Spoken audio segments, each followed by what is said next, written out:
सदक़ल्लाहुल मौलानल अलीयुल अज़ीम।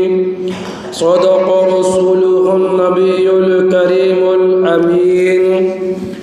व नहनु अला ज़ालिका मिनश शाहिदीन वश्शाकिरीन। वल्हम्दुलिल्लाहि रब्बिल आलमीन। बुज़ुर्गान मुहतरम,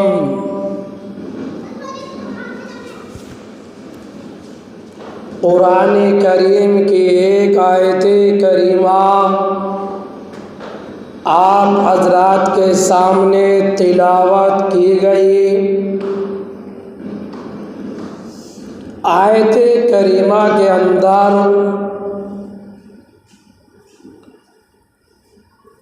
ये इरशाद फरमाया गया कि दुनिया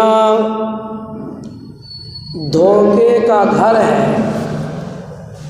दुनिया की ज़िंदगी है ये धोखा है। दुनिया की ज़िंदगी एक दिन ख़त्म होने वाली है। तो इसलिए इस दुनिया की चमक दमक ज़ेबो ज़ीनत के चक्कर में न लगकर आखिरत की तैयारी करें। कब्र की तैयारियां करें। क़यामत की तैयारी करें।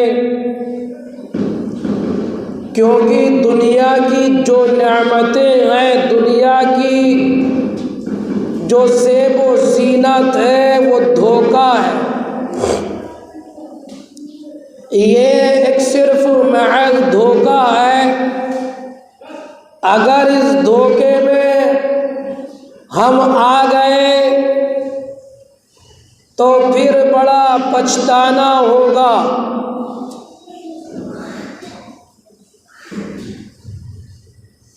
हम दुनिया में रहकर अच्छे अच्छे काम करें, नेकियां करें, बुराई से बचें, बदी से बचें।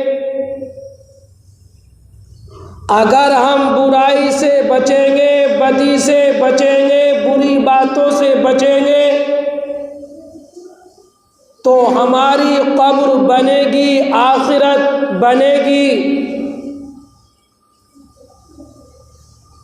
यहाँ की हुई अच्छाइयाँ, यहाँ की हुई नेकियाँ आखिरत में काम आने वाली है। हम दुनिया के अंदर इस तरीक़े से रहें कि हमारे रहन सहन से हर एक महफूज रहे। हमारी ज़ात से किसी को तकलीफ़ ना हो। हम किसी पर जुल्म ना करें। हम जुल्म से बचें। यही आखिरत की तैयारी है। और खुदा ना करे अगर इसका उल्टा हम दुनिया के अंदर जिंदगी गुजारते हुए हमारी ज़ात से किसी को तकलीफ पहुँचे, हम किसी पर जुल्म करें तो फिर क़यामत के दिन हमारे लिए बड़ा ख़तरा होगा। क़यामत के दिन हमारे लिए बड़ी तबाही होगी। क्योंकि हज़रत जाबिर रज़ी अल्लाह ताला अन्हु फरमाते हैं कि नबी करीम सल्लल्लाहु ताला अलैहि व आलिहि वसल्लम ने इरशाद फरमाया, जुल्म से बचो। वरना ये जुल्म तुम्हारे लिए क़यामत के दिन जुल्मतों का ज़रिया बनेगा, तारीकियों का ज़रिया बनेगा। अगर हम जुल्म करेंगे किसी पर भी तो फिर ये जुल्म अंधेरी की शक्ल में हमारे सामने आएगा। हमारे सामने अंधेरा ही अंधेरा होगा, तारीकी आई तारीकियाँ होंगी, कुछ भी हमें उस वक्त नजर न आएगा। इसलिए अल्लाह के नबी ने इरशाद फरमाया, जुल्म से बचो।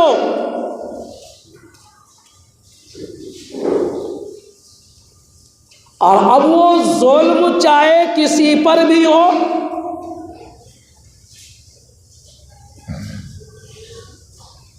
इसलिए अल्लाह के नबी सरकार दो आलम सल्लल्लाहु ताला अलैहि व आलिहि वसल्लम ने इरशाद फरमाया, जुल्म से बचो। इंसानों पर भी जुल्म ना करो, दरिंदों पर भी जुल्म ना करो, जानवरों पर भी जुल्म ना करो।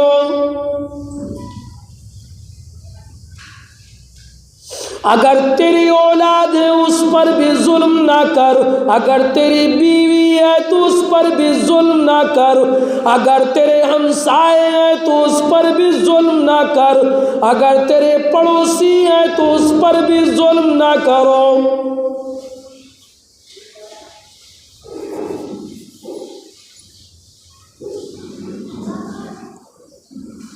किसी पर भी जुल्म ना किया जाए। अल्लाह के नबी ने साफ इरशाद फरमा दिया।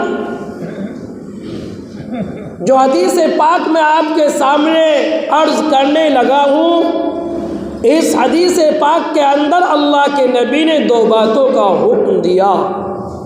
सबसे पहले तो ये फरमाया, जुल्म से बचो,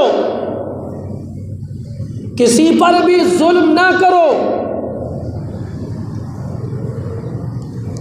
जुल्म से बचना ज़रूरी है। अगर हमने किसी पर जुल्म किया तो क़यामत के दिन हमारे सामने अंधेरा ही अंधेरा होगा, हमें कुछ भी नज़र ना आएगा उस वक्त। अगर क़यामत के दिन रोशनी चाहते हो, क़यामत के दिन चांदना चाहते हो, तो अल्लाह के नबी ने फरमाया, जुल्म ना करो, किसी पर भी जुल्म ना करो, अनजान हो या गैर अनजान हो, जानने वाले हो या बगैर जानने वाले हो, किसी पर भी जुल्म ना करो, जुल्म से बचो। और अगर तुमने किसी पर जुल्म किया तो उसकी दिल की आग अर्शे मुअल्ला को भी हिला देती है। अगर तुमने किसी को नाजायज़ सताया, किसी को नाजायज़ किसी पर जुल्म उठाया, अल्लाह के नबी ने फरमाया कि अगर उस मजलूम की हाय को अगर समंदर के अंदर भी डाल दिया जाए तो समंदर में भी आग लग जाए। इतनी खतरनाक आग होती है जिसके ऊपर जुल्म ढाया जाता है। और वो जुल्म चाहे किसी का माल हड़प करके ढाया जाए, या किसी को नाजायज सताकर जुल्म ढाया जाए, या किसी को गाली बककर किसी को पर जुल्म ढाया जाए, या किसी को खामा खा किसी को परेशान करके जुल्म ढाया जाए, तो उसके दिल से जो आह निकलती है, उसके दिल की निकली हुई आह जालिम को तबाह कर देती है, जालिम को बर्बाद कर देती है।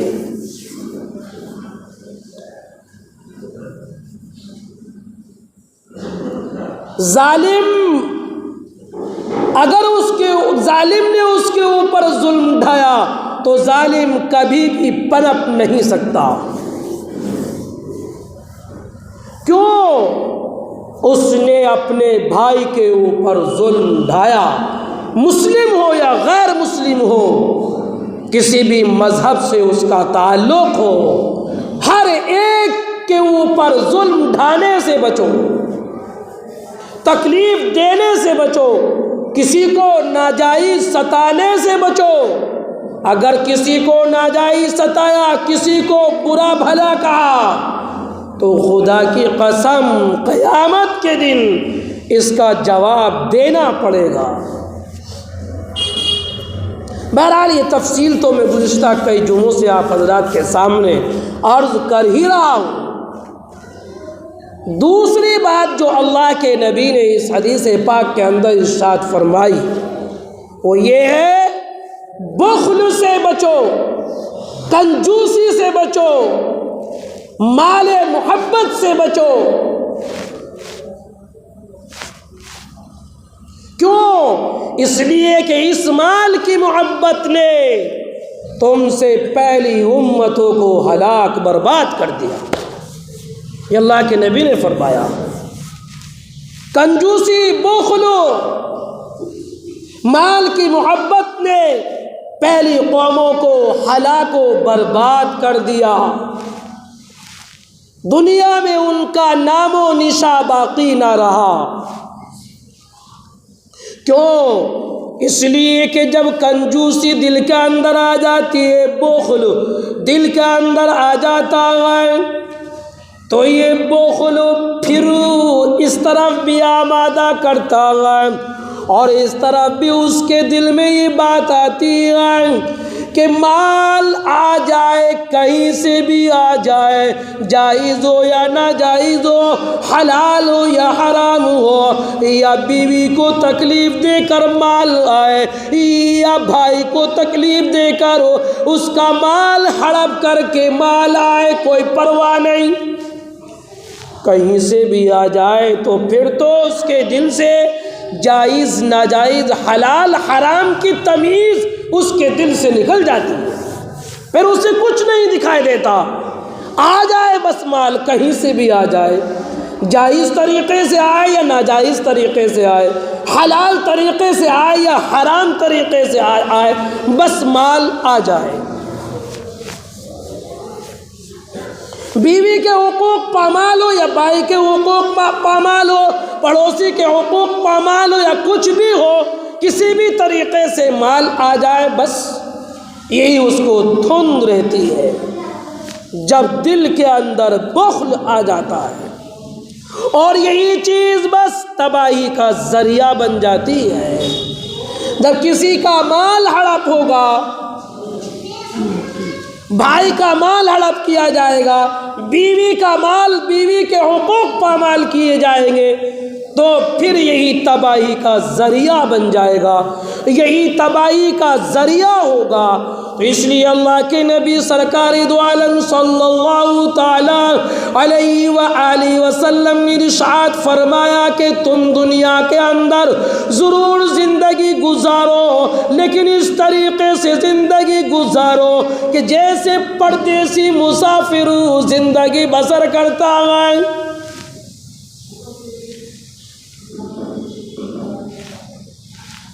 दुनिया में ज़िंदगी बसर कर रहा हूँ, दुनिया में ज़िंदगी गुजार रहा हूँ, लेकिन दुनिया का तलबगार नहीं हूँ। बाजार से गुजरा हूँ लेकिन ख़रीदार नहीं हूँ। दुनिया के अंदर ज़िंदगी गुजारो,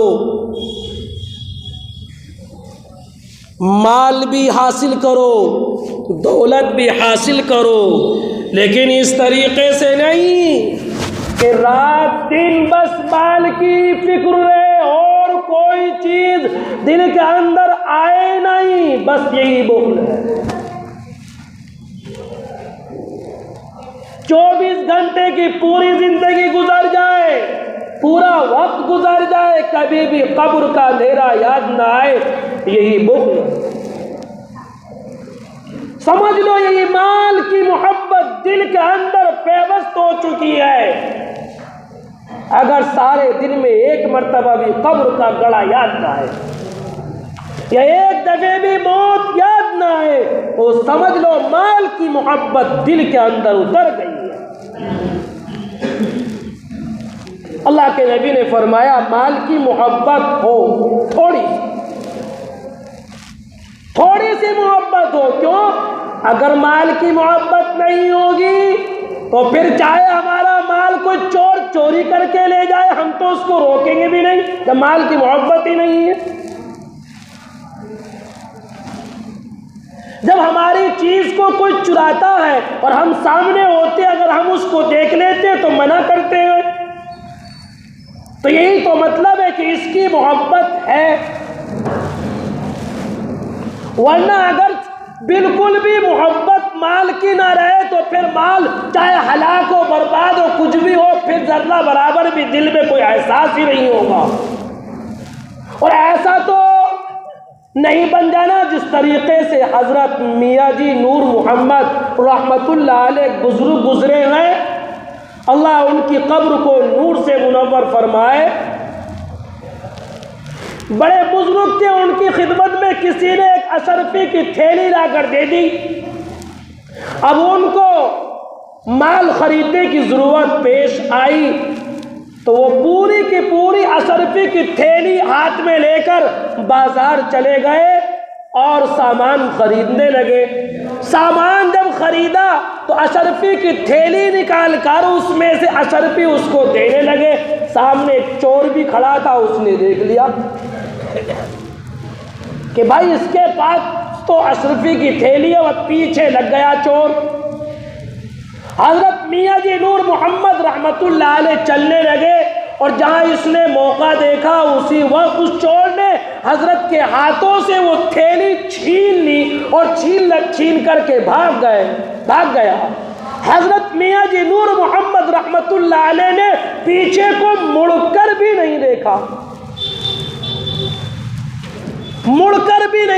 वो भाग भी गया।